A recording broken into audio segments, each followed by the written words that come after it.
Welcome back to the McChats fan commentary here on McGTV, youtube.com/Mike McGTV. Again with me, Mike McG, and from Three Geeks, Max Andrews. Hello. And it's been about a month or so since we've revisited the Netflix series Daredevil.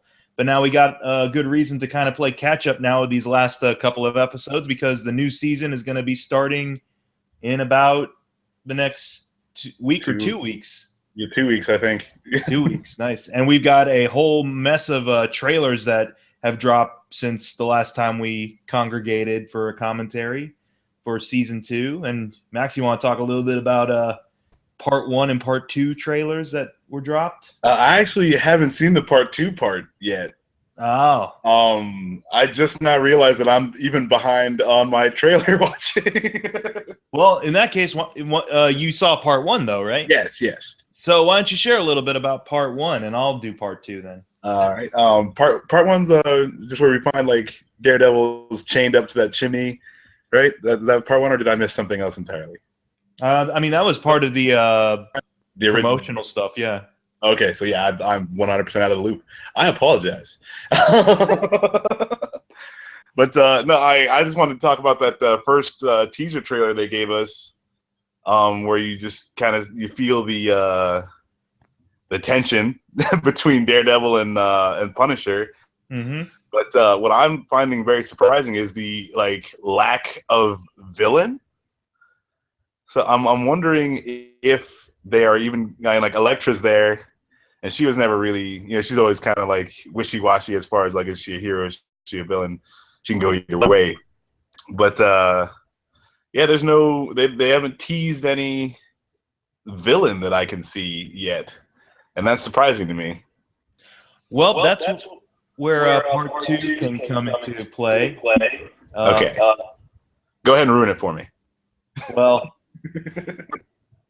first up, I hear echo. So, and there's that thing again. Yeah, I hear that too. Okay, let me try this. All right.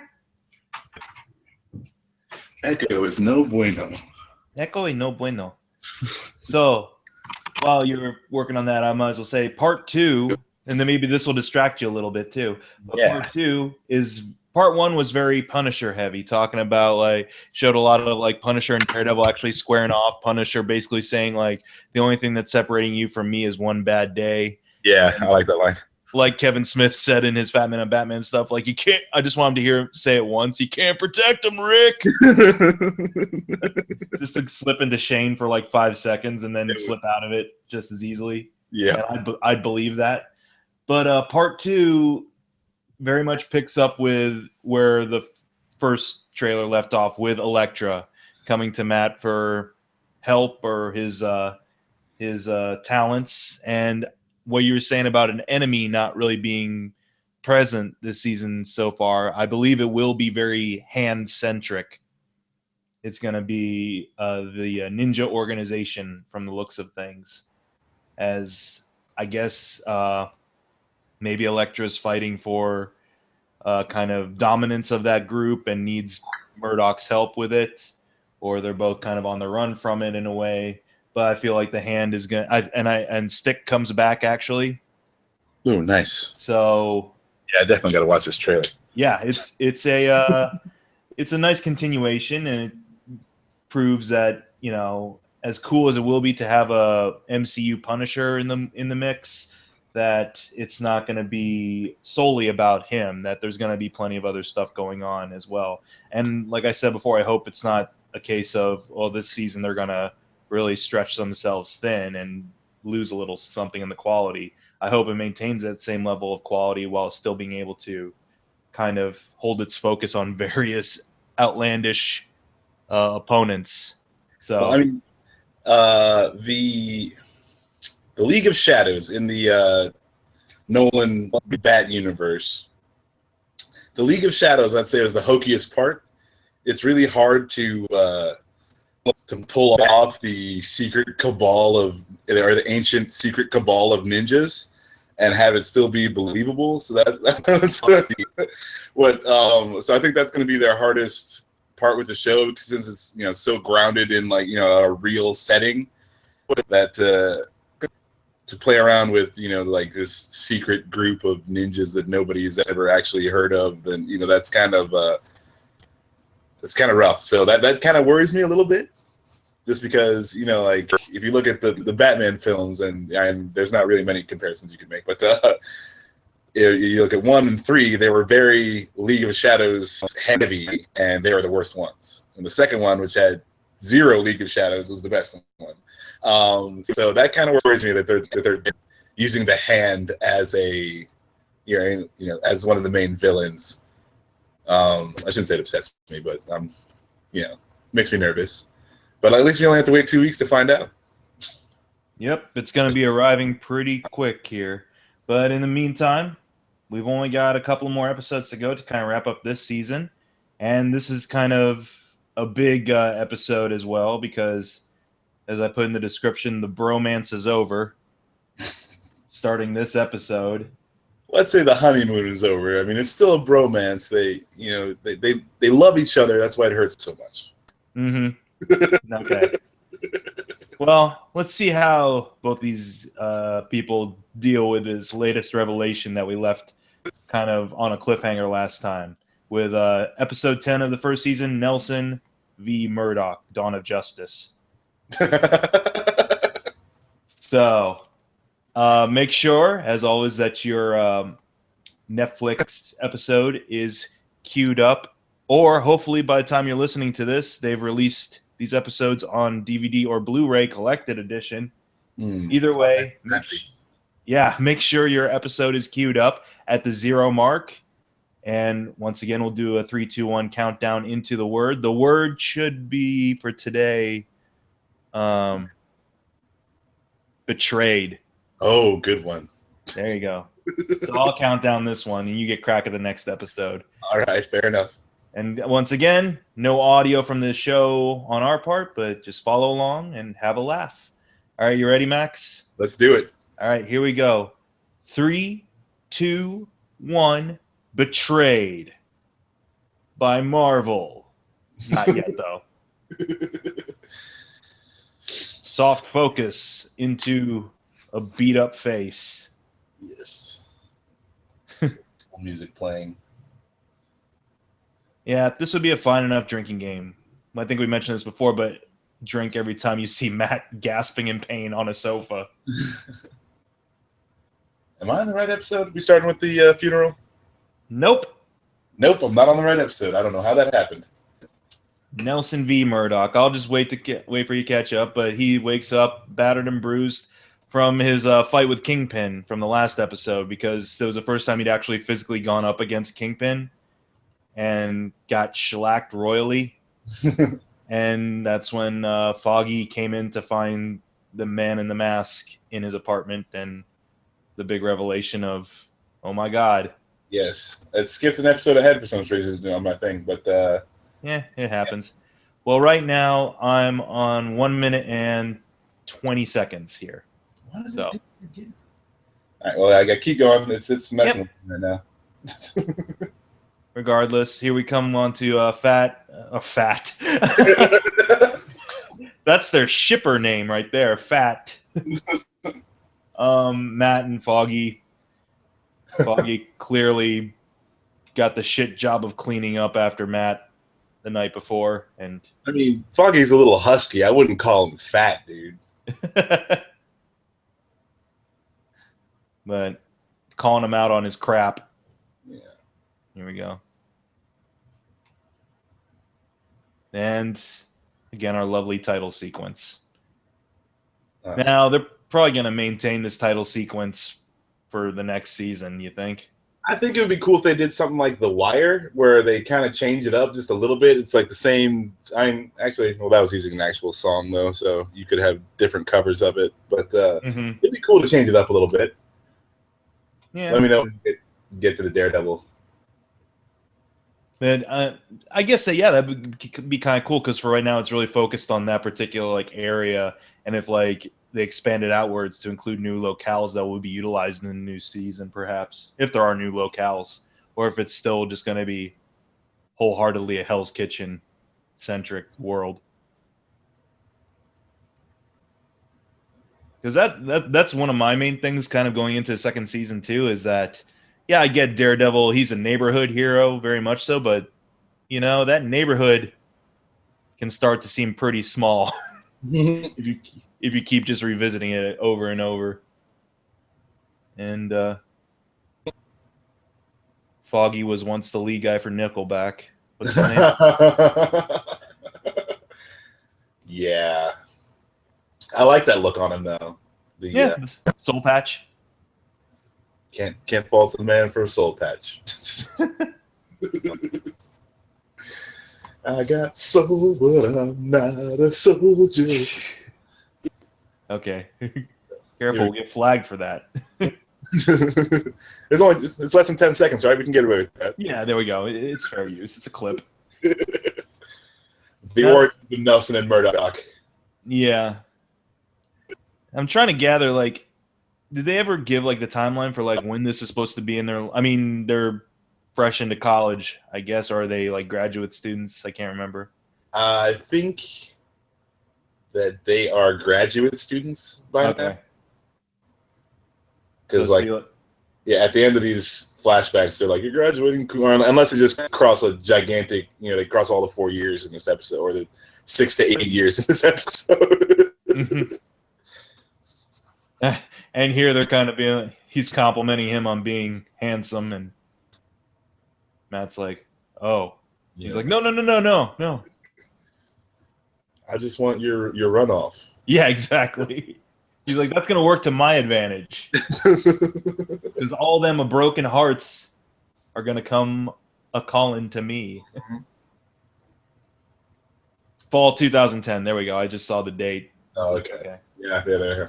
So in this timeline, if the MCU goes by just the years that we go by, like it's happening in real, like assume the MCU is happening in real time.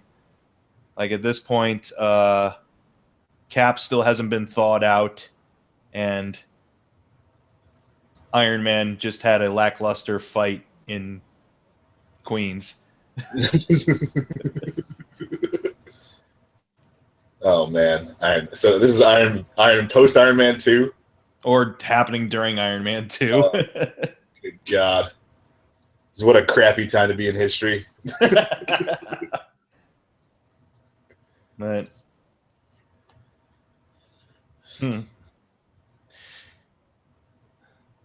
Yep, all the feels are coming out now. There we go, Marvel. Push that boundary.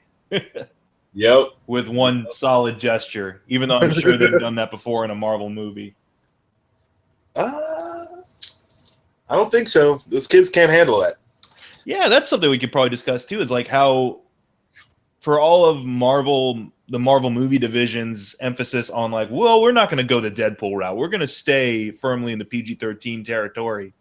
That it's like, that's why you have this show. And that's why you have the Netflix stuff, so you can have the very more adult stuff. You can have people flipping each other off. Yeah, that's always been. They didn't really cuss each other out in this show. I think they cuss a lot more in Jessica Jones. And at the most in Jessica Jones, I think all she says for the most part is a lot of shit. Like I never heard one F-bomb dropped really in Jessica Jones, which I was found to be kind of weird. That's the one thing I find kind of off kilter about these shows in particular, is because they'll go that extra route to show like, yeah, there's gore, there's sex, there's side boob. There's some side boob going on, and drug usage, and people getting their eyes burned out of their heads or things like that. But nope, don't you dare say the F-bomb at least once. I don't know. It just never sounds natural to say freaking. Yeah. I mean, unless you're like Ned Flanders, I don't see any reason to use that word. Well, I think it's safe to say Foggy Nelson's nowhere near a Ned Flanders type. I would say he is the show's Ned Flanders. Yeah, okay, yeah. as light as it'll let him go, yeah. If he just came into the office one day, it was like, "Hi, diddly dee, Matterino." I would lose it as long as he was holding a hockey stick. Again with the hockey stick thing. man, I'm not gonna drop it. It's a coming, dude. I have a feeling. Come on, season 2 show developers, please tell me you were that clever. You know, just work one hockey stick in there, and I will stop mentioning it. Yeah, please.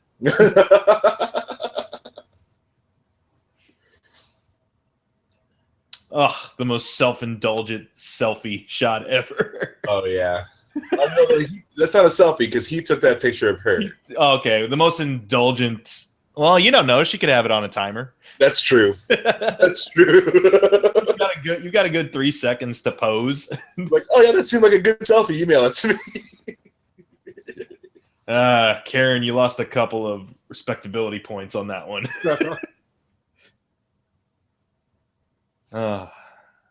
He got hit. And some stuff, some more stuff that they teased in the part 2 trailer is, yeah, definitely the Karen and Matt relationship gets a little more intense. Yeah, they had like a second to that in the trailer that I saw. Mm-hmm. And yeah, I'm cool with that. That means they're moving right along her storyline, which could lead to AIDS. And yeah, sure. Everyone has AIDS. There, that's only 2 seconds. You can't catch us on that YouTube. But I mean, it's tying in very much with the whole this show, especially like Foggy. He's half mad about Matt lying to him, and then he's super mad that he had to lie to Karen about it, right? Too, which will, I hope, play very much into that love triangle thing that hopefully won't get tiresome. Yeah, it's going to be interesting because they're bringing back Elektra, so that's obviously a love interest. And then if they're pursuing the Matt and Karen relationship, then there's going to be some dramatic tension there. Well, I mean, the way they kind of played in the trailer for the Elektra stuff, I mean, it'll probably go the romantic route at some point, but because, you know, they're both warriors and they both, you know, they both have a dark side to them, so the attraction's there. It's very Batman and Catwoman like almost. Yes. But the way they're represented in that new trailer, it's like they're really at odds. Like her and Matt are, as much as he has a differing like philosophy with the Punisher, like she and Matt really have kind of a differing philosophy as well. And I'm sure they're gonna bring back this creepy ass lady. I'm trying to remember her actual comic book equivalent. Yes. Other than just being representative of that organization. No, there is like an older lady evil person in the Daredevil mythos. I just can't remember her name for the life of me. I'm trying to look it up right now. But you also mentioned too that this organization ties in to Iron Fist a little bit more too, right? Or yes, yeah. So like now that that's finally underway with that one Tyrell sibling playing Iron Fist. I wonder if they're gonna try to coalesce all this, or if this is gonna, for a while, stay exclusively to Daredevil. I mean, if you're doing an Iron Fist or show, you kind of have to do all that other stuff. Mm-hmm. So I think that to launch Iron Fist, they're gonna have some Daredevil crossover. Yeah, just because that'd be the easiest way to. Or if anything, that'd be a good lead-in for Defenders stuff. Sure. Yeah, totally. So I mean, I'm hoping. I wish I could remember this lady's name. The character in here is like Madame Gao. Madame Gao, right? Well, let's see here. Let's type it.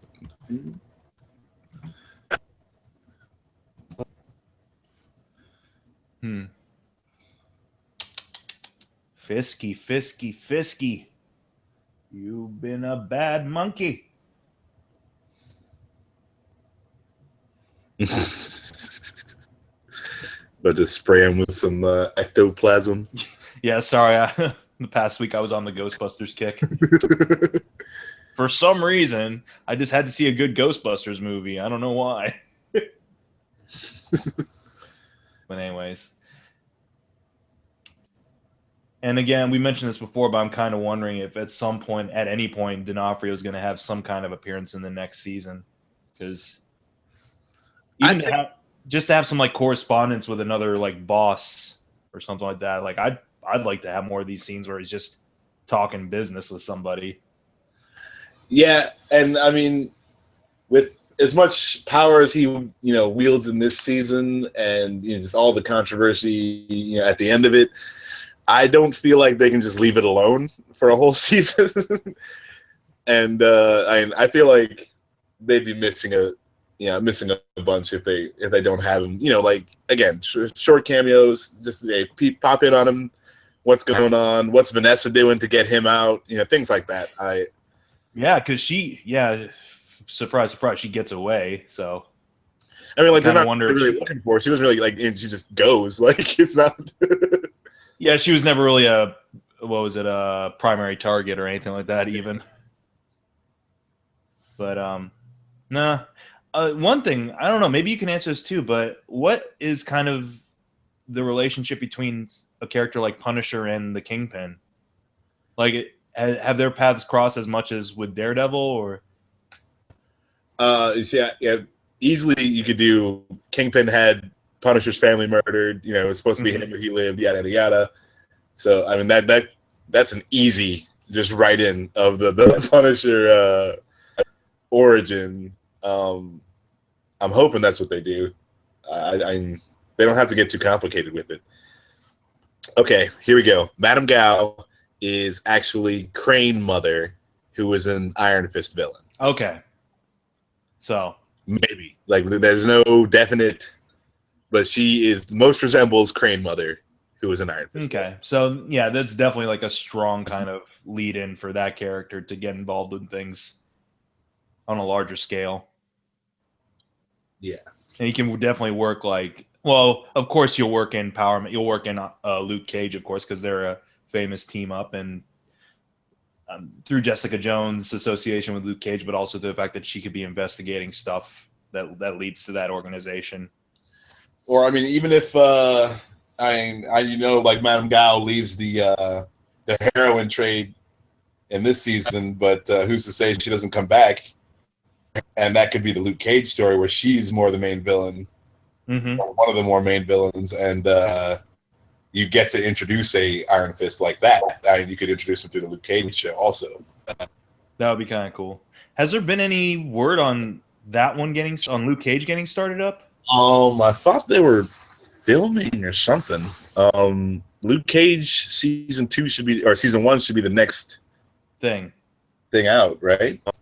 Hopefully, yeah, because that's the thing. Is like you kind of figured after Jessica Jones dropped that they would immediately start going into some stuff with what's his name, Mike Coulter, because I liked him. Yeah. Oh yeah, he was real good. And especially if you go the route where it's like, okay, he gets falsely accused or falsely imprisoned for what was it, drug dealing or something like that, right? In the comics. Yep, it was drugs.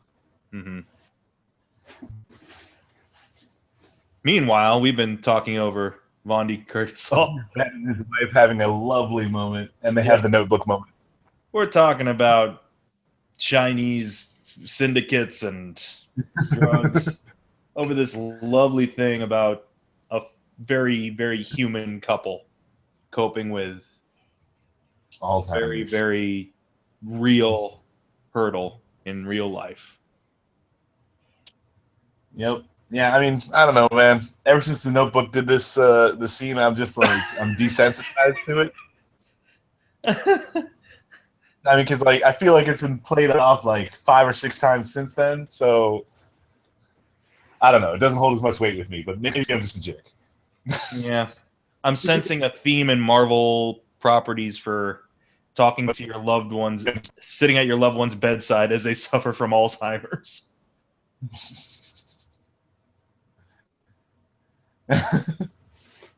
Yeah, man.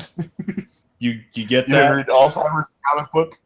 All the main heroes have loved ones with Alzheimer's. So far, it's Ben's wife and Peggy, and so that's obviously the start of a trend. I forgot. I completely forgot about that in Cap 2. Yeah, look for the Tom Holland, Alyssa Milano, or not Alyssa Milano, but what's her name? Marissa Tomei. I don't know why I got Alyssa Milano and Marissa Tomei mixed up. one is a significantly better actress than the other. I know they both are female. I think they both have brown hair. Yeah. That's something.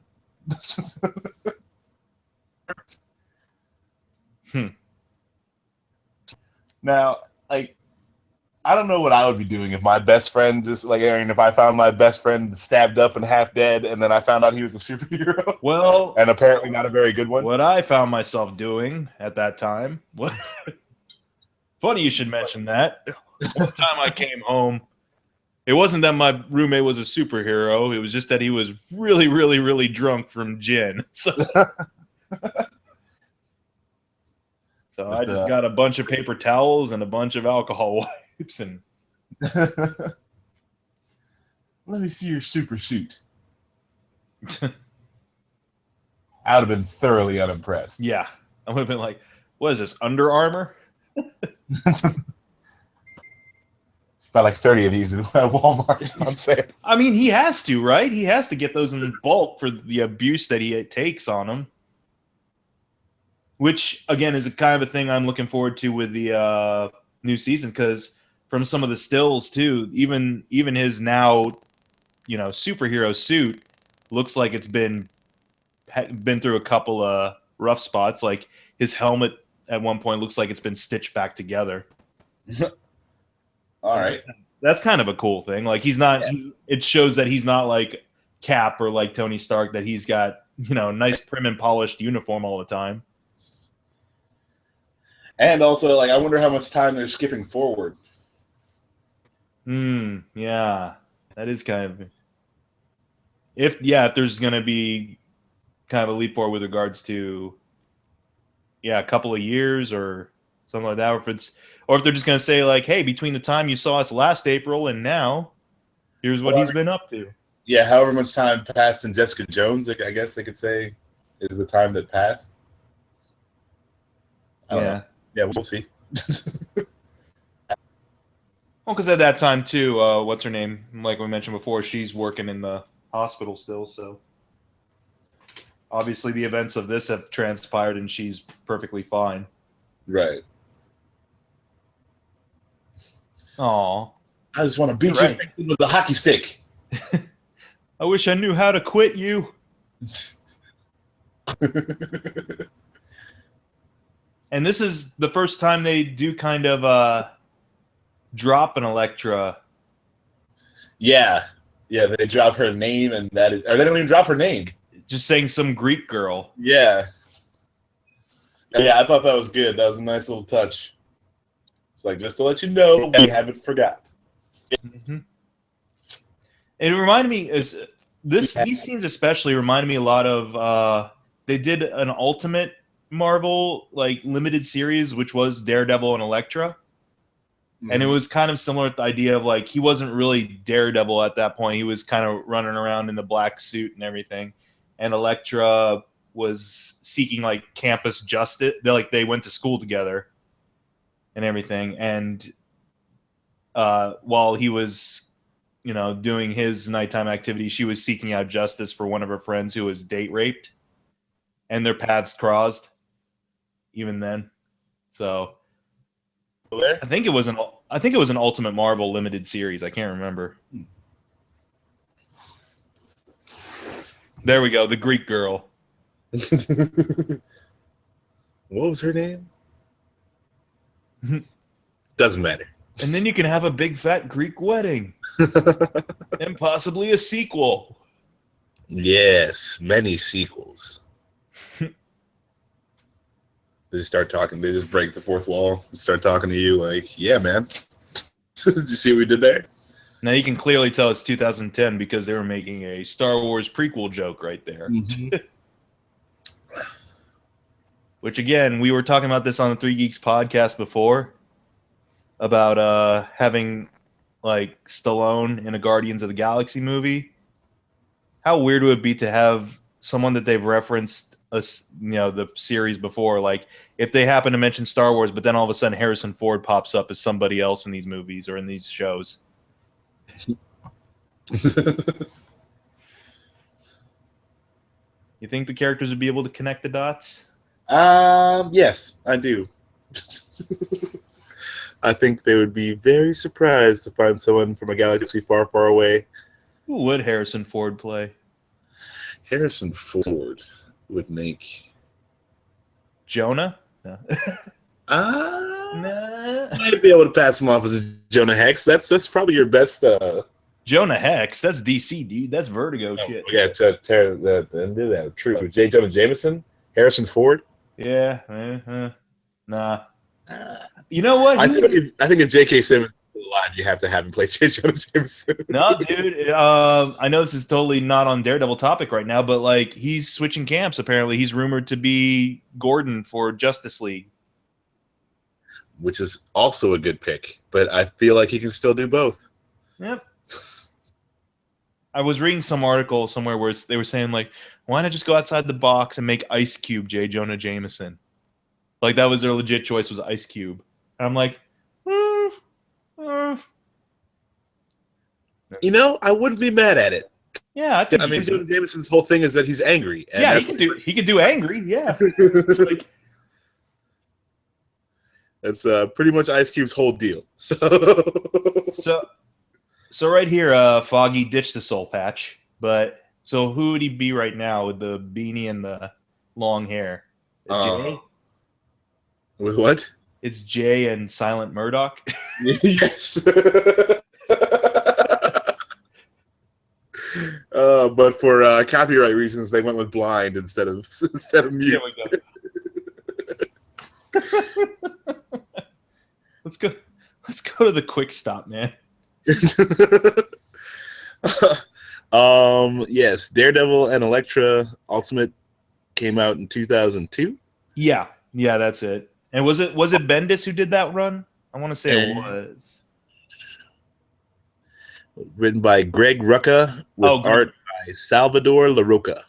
Oh, okay. Yeah, I remember liking LaRocca's work a little bit. Yeah. Greg Rucka, though, yeah, he's done some good stuff, too. Yeah, he's a heavy hitter. It was a very quiet story. Like, it would have fit in perfectly as, like, flashback material for this series, I feel, because it takes them back to their college days and has a very quieter, self-contained story. Like, they're not really fighting supervillains or anything like that. They're fighting a rapist, essentially, and his privileged family or something. Trey Langstrom. But here we go.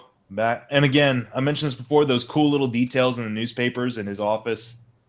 The battle for New York and the rumble in Harlem, or Harlem Smash, or whatever they called it. Yeah. Caught cheating. I wonder who that was. Now, his boss, after coming off of my House of Cards Season 4 watch, I'm kind of secretly hoping that his boss comes back as kind of the Tom, what's-his-name character, and starts connecting dots or anything that Ben left unfinished. Yes. That this guy just comes back and ruins everyone's day. Oh, man. I mean, well, since everything got resolved already, like Kingpin's in jail, like all of his mysteries were pretty much sewn up. Yeah. So I don't think there's the hidden conspiracy. And Ben never really actively pursued Daredevil's identity in this season. No, he was always just kind of because he was like really wary of him even being involved. So it was more about the Kingpin stuff than it was about who is this masked man. Right. I don't know. I kind of felt that could have been a missed opportunity with this character, since, I mean, the way we're kind of talking about it, I mean, there's no surprise here. If you haven't seen the episode, shame on you. And I also kind of ruined it in the beginning there. Yeah. But it's just that that is kind of an important dynamic from the original Daredevil stories and comics that is sadly not going to be pursued in this version. Yeah, I mean, like in the similar way, in the fact that it's not going to be that character doing the uncovering. Right. Yeah, I mean, he's just not. He doesn't have enough time because I mean, Daredevil really just came on the scene, and there's so much other stuff going on that Ben Urich doesn't even have time to be curious about that. Really. Yeah. So like, yeah, they kind of robbed him of it, but at the same time, his arc and his departure are handled very well, and it's not like it's a waste of a character in a way. Oh yeah, totally. I agree. If anything, it's like it's what propels Murdock into his final like transformation, right? More than anything. But again, putting pieces together and knowing where this is going, Karen. I think the next few episodes are quite talky. Yeah. Well, no.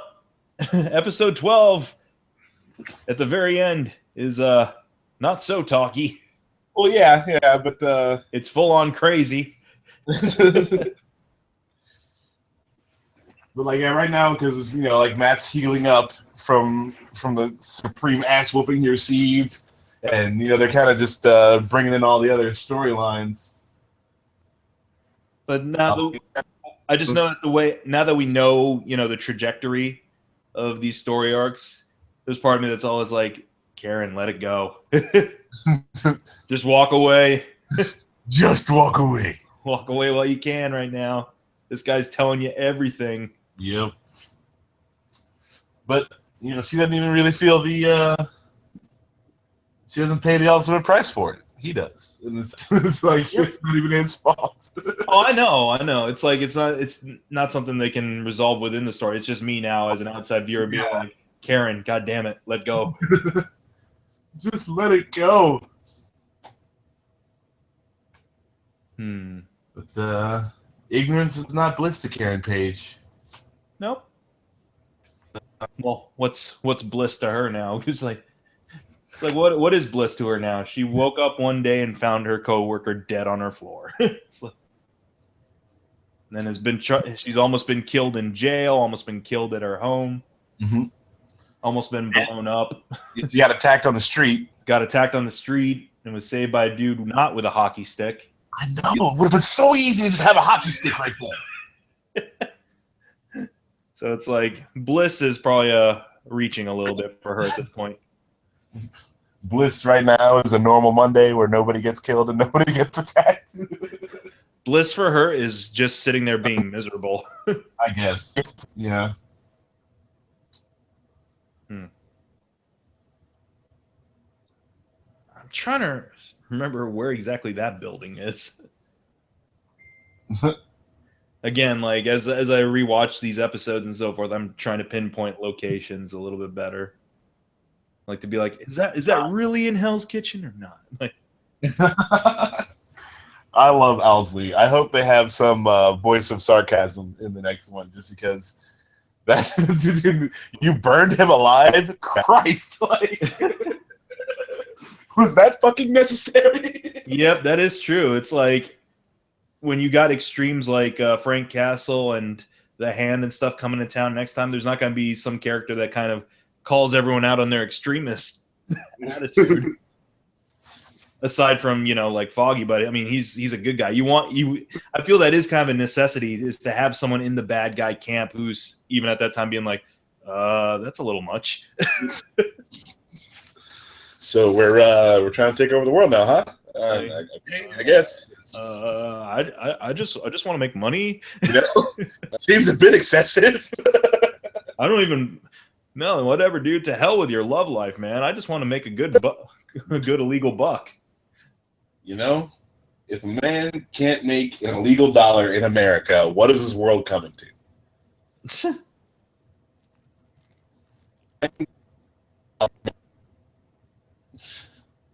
Nah. That's what I was about to say. His demise is coming up at some point here pretty soon. Yeah. I was sad to see him go. Yeah. They do kill off a few people in this one. Oh yeah. Like this show's body count is like really high. Yeah. I mean, all right, so they killed Nobu, they kill Ben, they kill Owlsley. Those two detectives. They killed both detectives. Wesley. Which honestly, yeah, that's a big loss. Definitely. Yeah. Yeah, they do. I said, and I was actually applauding this show for not killing the villain, but they murder like every other villain. They don't get the main one, but they make sure he's the last man standing. That's for sure. And they don't get Gal.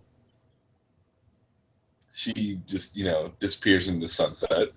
Yeah, well, she's gonna come back to torment another day. Hopefully. I like her. I like the lady that got to play her. I like how they did that character. But yeah, that's pretty much it. I've always felt like these superhero properties, these current superhero properties these days, are a direct response to everything that ever happened in the 80s to a villain, be it comic book or not comic book related, where at the end of everything, the villain always died. So nowadays they're like, nope, we're going to have Loki stick around. I mean, somebody's got to live. Like, I mean, just because the thing that bothers me most is they will pull the arch nemesis as the first villain, which I don't believe they should do. Right. And then they kill him because apparently he's got to die. But now, when you try to go do your sequel, you don't have an arch nemesis anymore. Or, because that's what they were doing with Spider-Man to a lesser extent in the early 2000s, where it was, okay, bring in Green Goblin, get rid of him within the same movie, but he's still got some good villains. Bring in Doc Ock. Oh, no, we're going to kill him too. Oh, come on. Venom. Oh, we're just going to blow him up in 15 minutes after he's shown up. Yeah, it's ridiculous. And James Franco definitely wants out, so let's kill him too. Yep. Oh, yeah. He's got to go. But yeah, I mean, like, they killed off the Green Goblin. Doesn't make any sense. It's because he's like... Well, that falls in line. The way he went out fell in line with the comics, but to the point that the gravity of his death really wasn't as impactful as it would have been had they pursued the full Gwen Stacy dead story. Yeah. Like, if he'd actually earned being almost killed off by Spider-Man, whereas all it was whoops. Oh, man. I haven't seen that movie in forever either. But all right.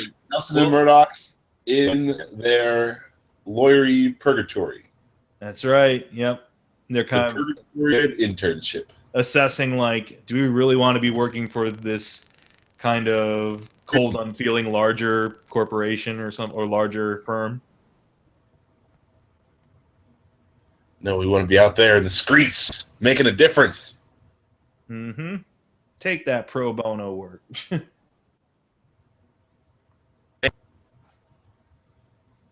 And I do like these scenes because in a way it's very much about like how they bring out the best in each other. How Murdock really brings out the altruistic side of Foggy here, even though he's very career driven or career minded right now. I wonder if Foggy would have become like that chick, Marcy. The girl he hooks up with later. Yeah, I wonder if he would have ended up anywhere near that.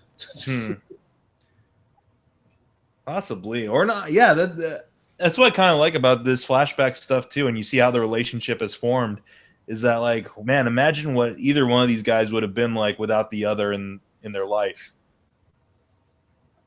Like, would Matt have just gone straight through to certain death quicker? And would Foggy have been like miserable in a cold, unfeeling position? Well, I mean, Foggy did just save his life. So, I mean, there's that. No Foggy, dead Daredevil. Say what you need to say. Oh, man. We just sang that part? That'd be great. Oh, that would be good. I feel like this whole show was missing musical numbers that really bring it all together, Now, don't get too crazy. We've seen what happens when you incorporate Marvel with musical. Yeah. You get a lot of stuntman accidents.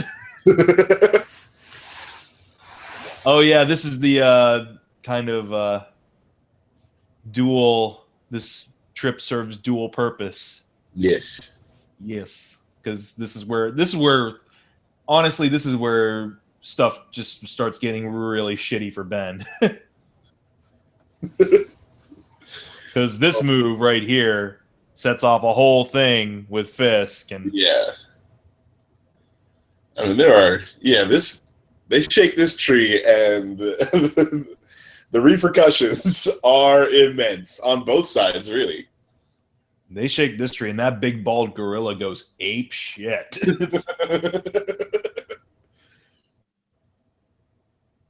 But yeah, there's some very like you could just put in the True Detective theme and put in McConaughey's long draw here, talking about the inevitability of death, regardless of what Ben's saying right now. Sooner or later. Sooner or later. I think Sooner rather than later. And stately Wayne Manor right there. Wrong universe. Nah, nuts. It looks like it, right? I mean, Yeah, it does. if I'm in my like 80s, 90s and I get sent to a place like this, hell yeah, sure. And hey, this is all paid for with illegal drug money, so it should be pretty swank. Like I said. Well, hopefully my life hasn't gotten to that point where I'm living well off of my retirement and not off of illegal drug money. Otherwise, a lot of shit went wrong in the last 50, 60. But if you are old and retiring off your illegal drug money, that means you were very good at your job. So I mean, there's positivity to be found in there.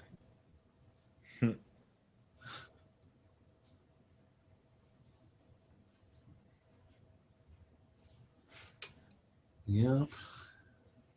I think I mentioned this probably before in another episode, but at some point when I'm rewatching this stuff and they do a shot in front of those big windows, I imagine that Phoebe and Rachel are checking in from them across the way or something.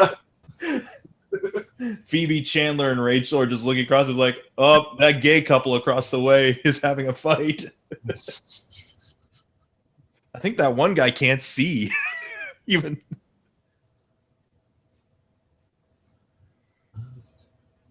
Yeah, you think they'd spy on the hot blind neighbor from across the way?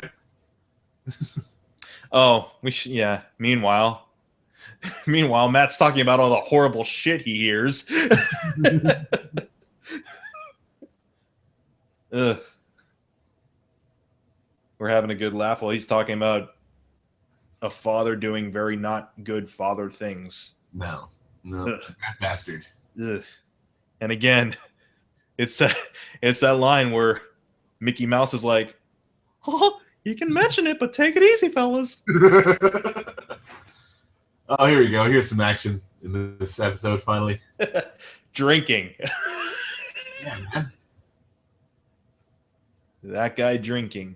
So here you tell me you don't like watching random people walk down some train tracks with some booze. Well, I mean, let's put it this way: this dude wholly has got it coming, right? Totally. Yeah. Because this is the Flash. This is like his first night. Like this would be something straight out of that Greg Rucka series. Like this would be that Matt Murdock from that Ultimate Marvel story. Like he's trying to find his balance. And actually, he was decked out pretty much like this too. Yeah, I mean that's pretty much the Frank Miller outfit still.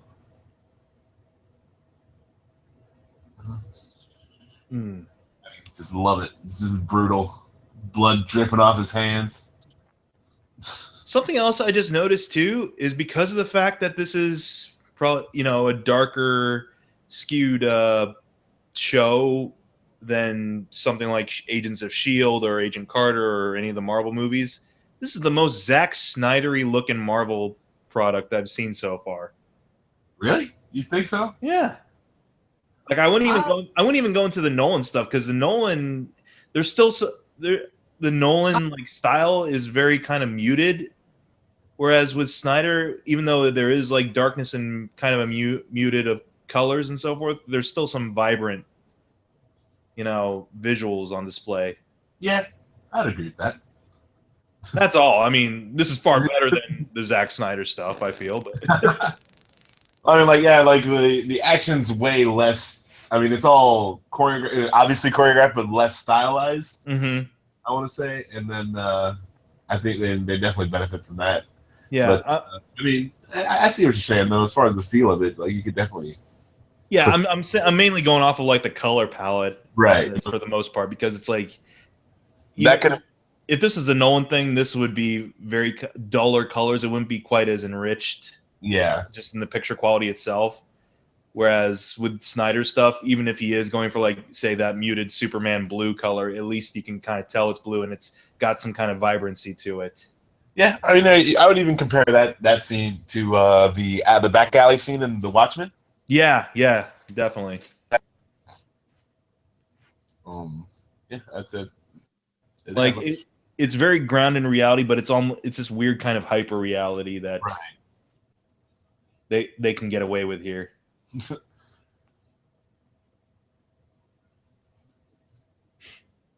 Or I could just do some crazy dumb stuff. Every stereotypical white girl in something. Don't do that. What are you doing? Are we those audience members now? Don't go in there. Yes. Oh, you better not go in there, girl. Oh, she went and did it. Mike Myers is going to pop out any second now. So, how do you break bread with a woman who helped chop up her husband? One piece at a time, Mike. Because essentially this is a scene because she'll start saying crap like, "Poor little Willie." Yeah. I helped him saw off the arms or whatever. He's such a good boy. So handy with that hacksaw.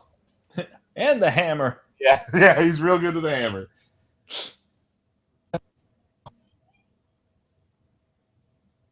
And like, I don't know. Does Alzheimer's make you just like tell all your deepest, darkest secrets to anyone who walks in your room? Is that like a common side effect of Alzheimer's? I guess.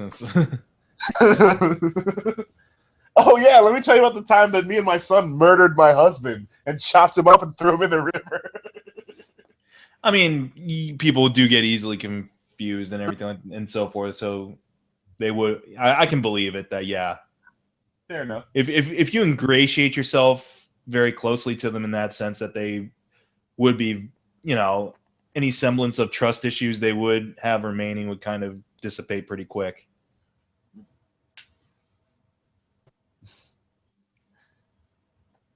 And for the sake of the plot too. Otherwise, this whole visit's completely pointless. Yeah. Otherwise, this is just a nice visit to a retirement home or to a long-term care facility. Yep.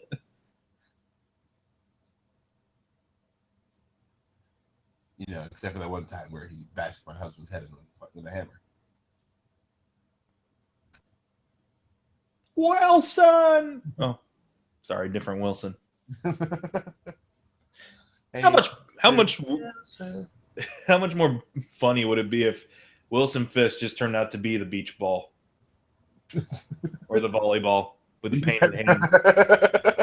You get him all decked like his opening intro. You see this bald head and a nice suit, but then you turn around to the front. It's just Wilson, the volleyball, made up in a nice suit. Yeah, that would have been interesting. Like that shot right there of Wilson, just volleyball. Volleyball. And I'm trying to figure out where exactly this building is. Is this the museum? Yeah, I guess maybe.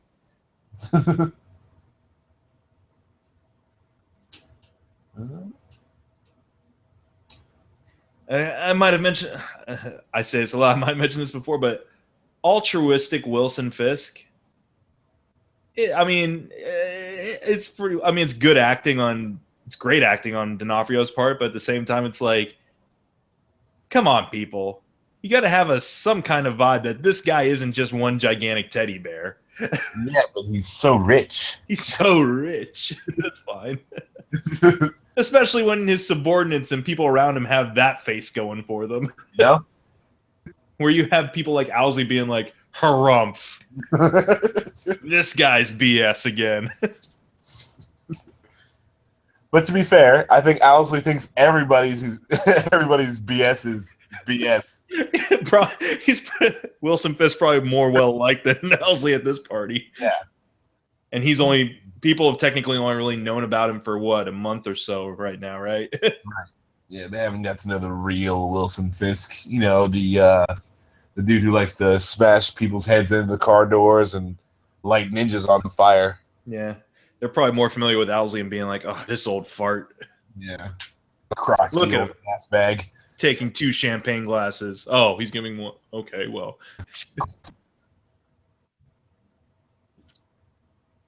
A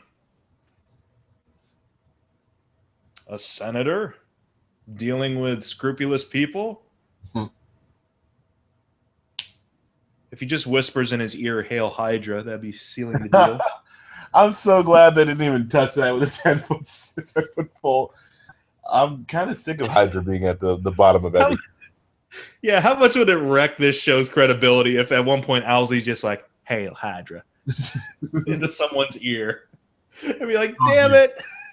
Especially if it was him, just because, like, you know, he wouldn't deal with Hydra's bullshit either. Yeah. Or Hydra wouldn't deal with his bullshit. Yeah, fair enough. I mean, he seems like the kind of guy who would get along in Hydra. Oh, yeah, here we go. Yep, dropping like flies. Oh, don't take the brown tabs of acid.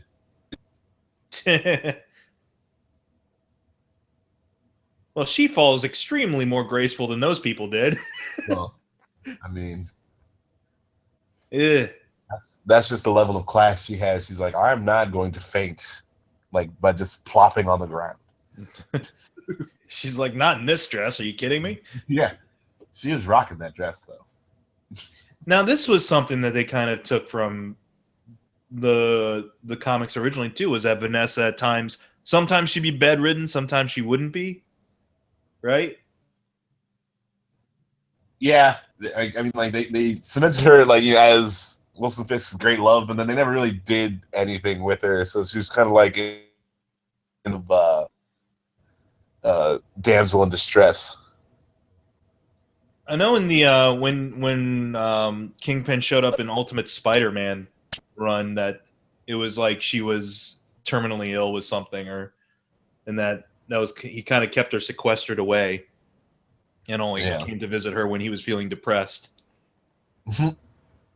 Which was all the time because Spider-Man was making "you're so fat" jokes at him. Oh no, what happened? Uh-oh. You're comparing him to Fisk. Oh no.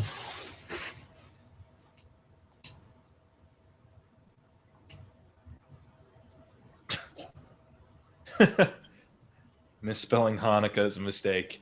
Which is, I guess. Man, it's an easy mistake to make. I was kind of hoping that they'd misspelled Hanukkah in the subtitles. Yeah.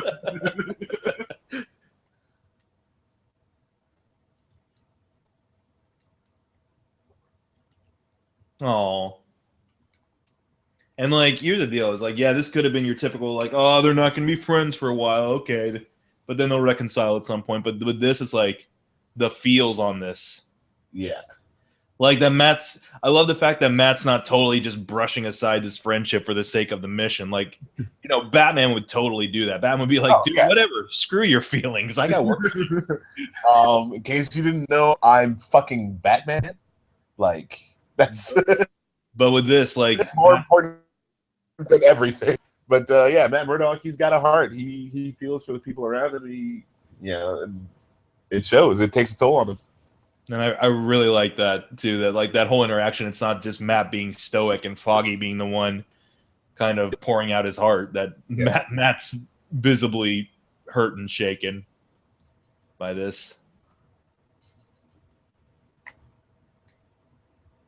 I think again, kind of tying into the Batman stuff because Foggy is kind of like his Alfred in a way. No, I'm serious. Like he's there to provide the moral support, to provide the moral compass at times too, but also to be a little bit lighter, to be somewhat more jovial, to provide a little bit of frivolity into the dark hero's life. Yeah, fair enough. Fair enough. He also dotes on Matt Murdock, hand and foot.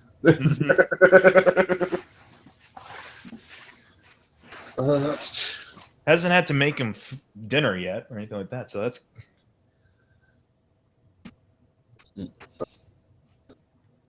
And unlike Alfred, he can keep a secret. Yes. Way better at keeping secrets than Alfred is.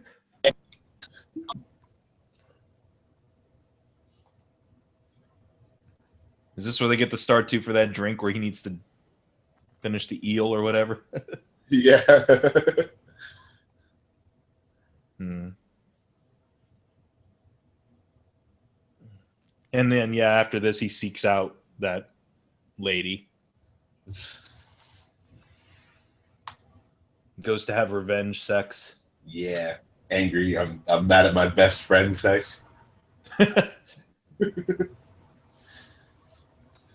I don't believe that's ever been a type of sex I've experienced. Angry, mad at my best friend sex. Oh, dude, you should totally try it. Next time you get super pissed off at your best friend, call your girlfriend up. I'm just so mad at him.